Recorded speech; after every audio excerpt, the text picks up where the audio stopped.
بسم اللہ الرحمن الرحیم۔ سیدنا علی رضی اللہ عنہ نے بیان کیا اور اس اثناء میں انہوں نے اپنے صاحبزادے حضرت حسن رضی اللہ عنہ کی طرف دیکھا۔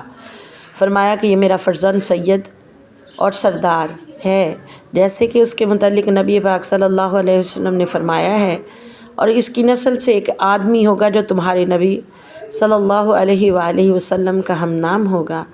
وہ اخلاق میں انہی کے مشابہ ہوگا مگر شکل میں مشابہ نہیں ہوگا۔ پھر قصہ بیان کیا کہ وہ زمین کو عدل سے بھر دے گا۔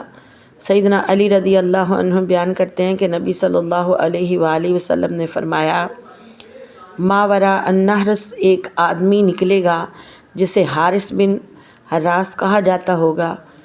اس کے آگے ایک شخص ہوگا جسے منصور بولتے ہوں گے، اور وہ آل محمد کو مقام دے گا جیسے کہ قریش نے رسول اللہ صلی اللہ علیہ وآلہ وسلم کو جگہ دی تھی۔ ہر مسلمان پر اس کی نصرت یا فرمایا اس کی بات کو قبول کرنا واجب ہوگا۔